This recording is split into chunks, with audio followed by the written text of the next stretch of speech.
जय हिंद दोस्तों। डिस्क्लेमर पढ़ लीजिएगा, मैं सेबी पंजीकृत सलाहकार नहीं हूं दोस्तों। सुजलोन एनर्जी लिमिटेड, एक क्वेश्चन आप लोगों का बहुत प्यारा सा आया और मासूम सा ही मैं कहूंगा कि वो बहुत मासूम सा क्वेश्चन आया था। वो क्वेश्चन ये था कि मैं कल एक वीडियो बनाया था और उसमें मैं आप लोगों को बताया था कि एफआईआईज की होल्डिंग बढ़ गई है। क्या हुई है? एफआईआईज की होल्डिंग बढ़ गई है। शेयर होल्डिंग पैटर्न का अपडेट दिया था। अगर आप नहीं देखे हो तो इस वीडियो को देख लीजिए। हालांकि जरूरत भी नहीं है, इस वीडियो में भी उसी चीज के बारे में बात करेंगे।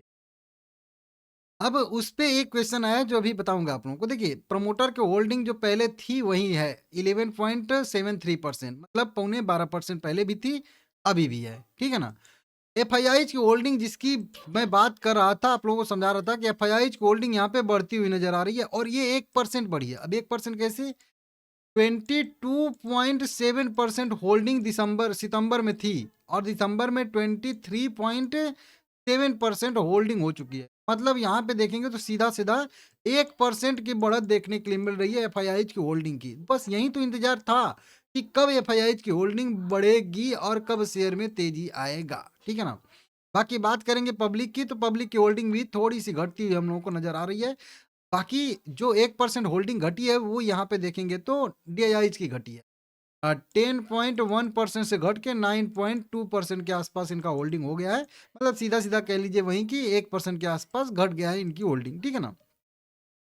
अब यहीं पे क्वेश्चन आया था क्योंकि एक मैं वीडियो बहुत पहले, आप लोगों को याद होगा, मेरा चैनल देखते होंगे तो पता होगा, मैं एक रिसर्च करके इस तरीके से बताया था बॉक्स बना के, जो कि अभी ये वाला भी बॉक्स बनाया हूँ, कि कब कब एफआईआईज की होल्डिंग बढ़ी है और कब कब एफआईआईज की होल्डिंग घटी है और उस समय प्राइस ने क्या बिहेवियर दिखाया था, वो मैं उस समय आप लोगों को बताया था। उस रिसर्च में मेरे जो है एक चीज निकल के सामने आया था, वो यही पॉइंट था कि जब जब एफआईआईज की होल्डिंग मतलब बढ़ी है, यहाँ पे ये वाला जो पॉइंट आपको दिख रहा है क्वार्टरली बेसिस पे, जब जब एफआईआईज की होल्डिंग बढ़ी है तब तब मार्केट जो है बढ़ा है और जब जब एफआईआईज की होल्डिंग जो है वो घटी है तब तब मार्केट जो है वो गिरा है। मतलब सुजलोन का शेयर जो है वो गिरा है। ये एकदम उस रिसर्च में निकल के सामने आई थी। अगर इस पे भी आप लोग 200-300 लाइक कंप्लीट करोगे तो वो रिसर्च फिर से करके आप लोगों को कंप्लीट समझा दूंगा।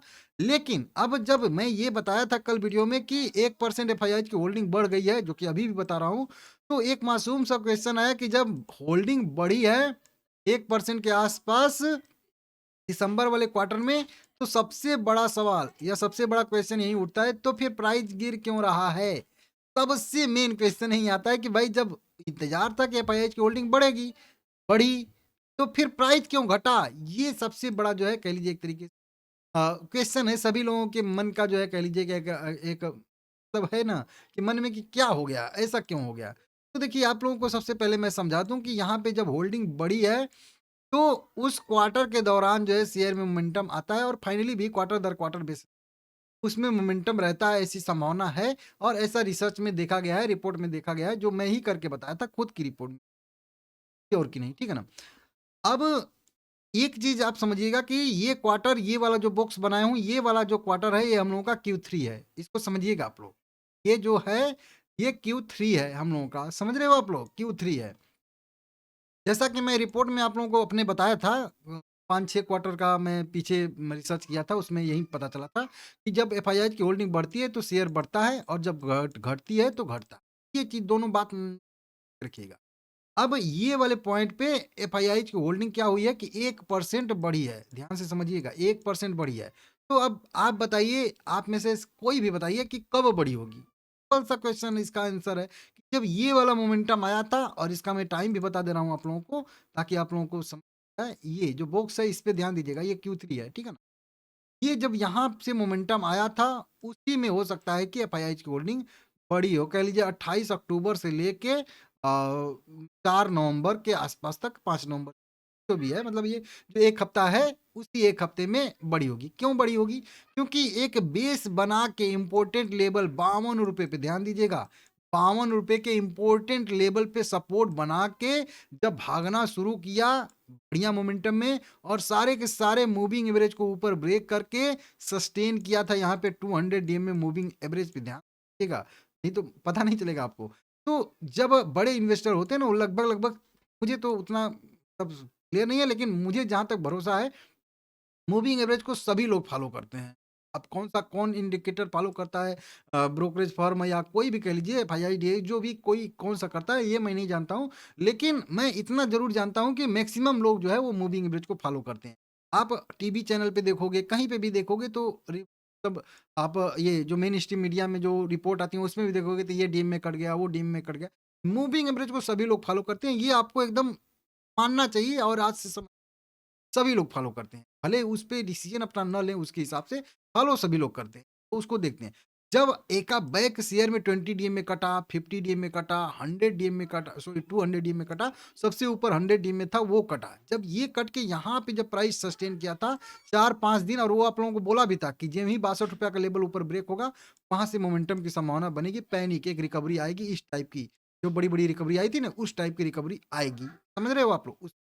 अब जब मैं सोच रहा हूँ तो ये भी सभी लोग भी लगभग सोचे होंगे ना कि कहीं अगर ₹62 का ब्रेकआउट देता है तो फिर अच्छा खासा मोमेंटम आ जाएगा, तो फिर 73 वाला ऊपर रेजिस्टेंस हो जाएगा। तो जितना 62 के नीचे खरीद लेंगे अच्छे लेवल पे गिरावट में, उतना बेहतर रहेगा, क्योंकि अब जितना ऊपर खरीदेंगे, अब 62 पे खरीदेंगे तो 72 10 ही पॉइंट बचेगा। अगर उसी को हम लोग 58 पे खरीद लेंगे तो 14 पॉइंट हो जाएगा। समझ रहे हो आप लोग?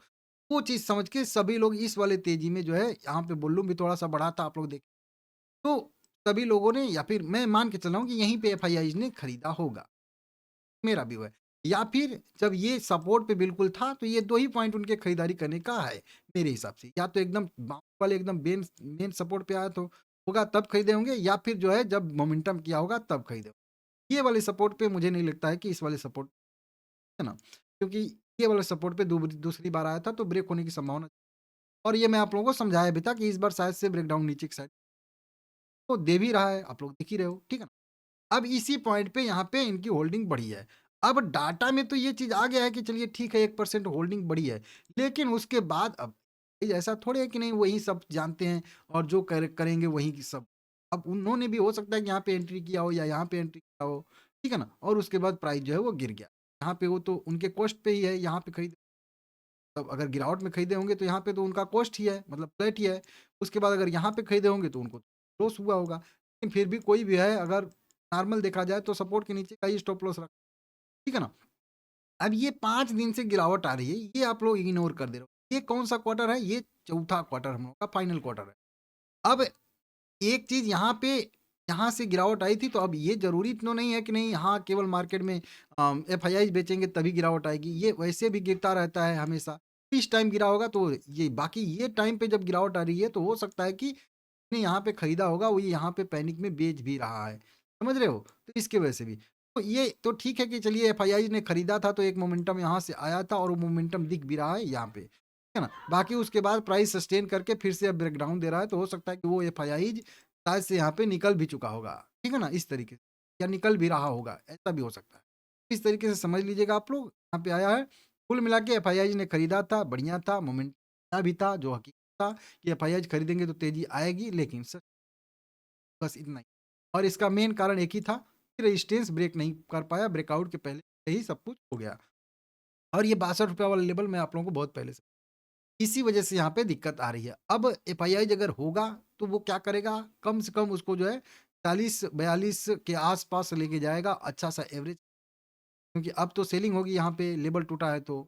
और यहाँ से नीचे, और ये 5-6 दिन में ऐसा लग भी रहा है कि कोई बड़ा इन्वेस्टर है, कोई बड़ा हाथ जो है वो शेयर बेच रहा है, और वॉल्यूम भी थोड़ा-सा बढ़ा था, आप लोग देख ही रहे हो यहाँ पे।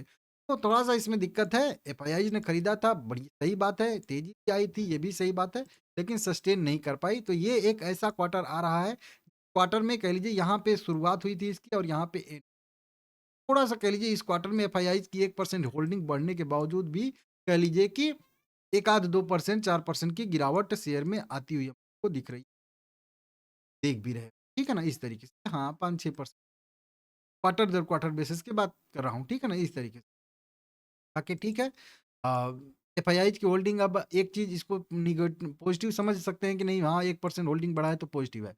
लेकिन इसको एक तरीके से यहाँ पे भी तो ले सकते हैं कि 1% होल्डिंग बढ़ने के बावजूद भी शेयर गिरा है, तो अगर उसके उलट कहीं होता, कहीं 1% स्टेक इन्होंने बेचा होता, तो फिर क्या होता? 1% स्टेक का मतलब होता है 700 करोड़, है ना? इसको समझिएगा आप लोग, 670 इसी तरीके 1% स्टेक का, ठीक है ना?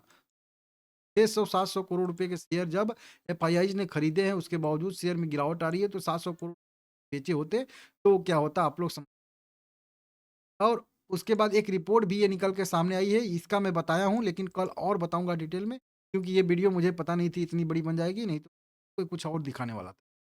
लेकिन ठीक है, कल और बात कर लेंगे इसी बारे में। तो अभी शेयर में बिल्कुल नेगेटिव मोमेंटम बना हुआ है, बहुत सारा बिजली सेक्टर आप एक एनर्जी सेक्टर में अभी दिक्कतें हैं, इसकी वजह से ठीक है, देख लीजिएगा आप लोग। ठीक है भाई, शेयर में गिरावट का व्यू रहेगा, इसमें ₹40 अगला इसका सपोर्ट बनेगा।